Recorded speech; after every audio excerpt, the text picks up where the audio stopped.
di mana, Pak? Nah, itu juga belum belum saya ketahui secara pasti. Yang jelas karena ini memang pos baru, tidak hanya Kemenko ini ya, tetapi juga ada beberapa Kemenko lainnya.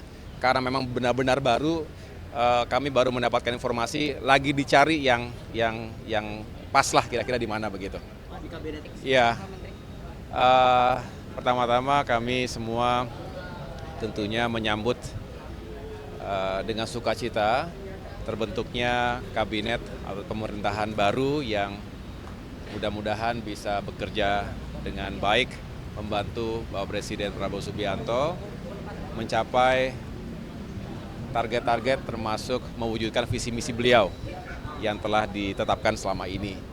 Dan Kementerian Koordinator Infrastruktur dan Pembangunan Kewilayahan ini memang ini adalah sebuah pos atau portfolio yang baru. Artinya ada harapan besar dari Bapak Presiden agar pembangunan infrastruktur di seluruh wilayah Indonesia, tentu tidak hanya di Jawa tapi di seluruh wilayah dari Sabang sampai Merauke benar-benar bisa diwujudkan dengan lebih baik lagi ke depan. Segala progres dan capaian pembangunan infrastruktur selama ini tentu kita apresiasi dan kita lanjutkan segala sesuatu yang sudah baik. Mungkin ada beberapa pekerjaan yang masih perlu dituntaskan, akan dituntaskan dan disempurnakan. Inilah semangat dari keberlanjutan, tetapi juga selalu ada ruang untuk dilakukan perbaikan dan penyempurnaan ke depan. Dan saya rasa tugas-tugas yang akan kami jalankan, baik itu secara umum maupun secara teknis, karena ada 5 kementerian teknis di bawah Kemenko Infrastruktur, mudah-mudahan bisa bekerja secara integratif dan bersinergi di lapangan begitu. Kami akan pelajari terlebih dahulu secara awal tugas-tugas yang menjadi prioritas, tetapi gambaran awal dari Pak Prabowo Subianto tentu ingin meyakinkan agar pembangunan infrastruktur ini juga tepat sasaran, lalu tidak terjadi kebocoran-kebocoran yang tidak perlu, karena jika dilakukan secara akuntabel, secara transparan, ini bisa banyak yang bisa kita lakukan. Ya. Pencapaiannya pun akan semakin real. Kemudian kita juga ingin fokus pada upaya untuk mengurangi ketimpangan antara Jawa dengan luar Jawa, antara kota dengan desa. Kemudian pembangunan juga difokuskan untuk mendukung semangat atau visi beliau swasembada pangan, swasembada energi, dan juga peningkatan kualitas manusia. Artinya SDM yang semakin berkualitas ditunjang oleh fasilitas pendidikan, fasilitas pelayanan kesehatan, dan juga berbagai upaya untuk meningkatkan kesejahteraan masyarakat kita. Jadi kalau itu dilakukan, konektivitas, kemudian juga sentra-sentra pertumbuhan ekonomi baru di berbagai wilayah juga akan tumbuh dengan baik. Pak, nanti kantornya di mana, Pak? Nah, itu juga belum saya ketahui secara pasti. Yang jelas karena ini memang pos baru, tidak hanya Kemenko ini ya, tetapi juga ada beberapa Kemenko lainnya.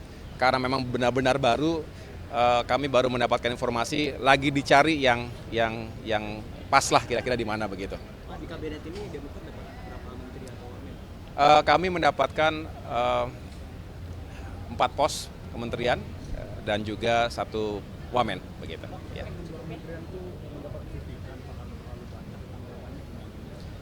Saya rasa ya wajar ya, ada sesuatu yang baru dari yang sebelumnya 34, kemudian sekarang berkembang menjadi 48 ya. Dan saya rasa ini kita kembalikan kepada azas tujuannya. Yang saya tahu Pak Presiden ingin masing-masing kementerian itu benar-benar fokus.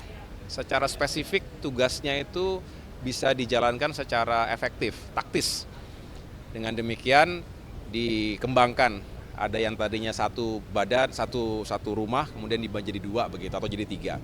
Saya rasa ini perlu kita kawal bersama-sama dan harus dibuktikan bahwa upaya ini membawa nilai yang positif. Artinya tadi semakin bagus capaiannya, memang tantangan selalu pada koordinasi, sinkronisasi. Di sini tugas Menko menurut saya penting, menjadi strategis, menjadi sentral ketika harus mengkoordinasikan banyaknya kementerian-kementerian teknis, dan mudah-mudahan kalau itu dilakukan dengan baik, sangat membantu Pak Presiden. Baik, Gitu. terima kasih teman-teman ya. Semua ya, Mas. Dasinya, ya kan kita diumumkan dari Setkap ya, ada dress code-nya untuk menggunakan dasi warna biru muda. Jadi kita menggunakan biru muda semua hari ini. Oke, Ya. terima kasih. Makasih ya. Teman-teman. Kantornya di mana Pak? Nah, itu juga belum saya ketahui secara pasti. Yang jelas karena ini memang pos baru, tidak hanya Kemenko ini ya, tetapi juga ada beberapa Kemenko lainnya.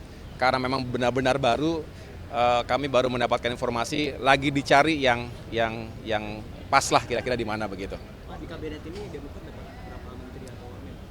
Kami mendapatkan 4 pos kementerian dan juga 1 wamen begitu. Ya.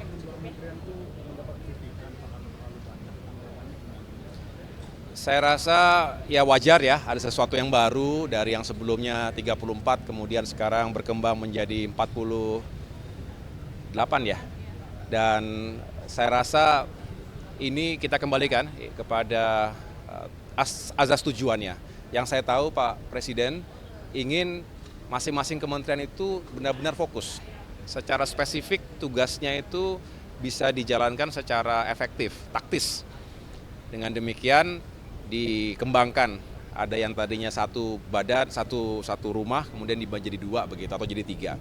Saya rasa ini perlu kita kawal bersama-sama dan harus dibuktikan bahwa upaya ini membawa nilai yang positif. Artinya tadi semakin bagus capaiannya, memang tantangan selalu pada koordinasi, sinkronisasi. Di sini tugas Menko menurut saya penting, menjadi strategis, menjadi sentral ketika harus mengkoordinasikan banyaknya kementerian-kementerian teknis, dan mudah-mudahan kalau itu dilakukan dengan baik, sangat membantu Pak Presiden. Baik, Gitu. terima kasih teman-teman ya. Semua ya, Mas. Dasinya, ya kan kita diumumkan dari Setkap ya, ada dress code-nya untuk menggunakan dasi warna biru muda. Jadi kita menggunakan biru muda semua hari ini. Oke, Ya. terima kasih. Makasih ya. Teman-teman. Kantornya di mana Pak? Nah, itu juga belum saya ketahui secara pasti. Yang jelas karena ini memang pos baru, tidak hanya Kemenko ini ya, tetapi juga ada beberapa Kemenko lainnya. Karena memang benar-benar baru, kami baru mendapatkan informasi lagi dicari yang pas lah kira-kira di mana begitu. Pak, di kabinet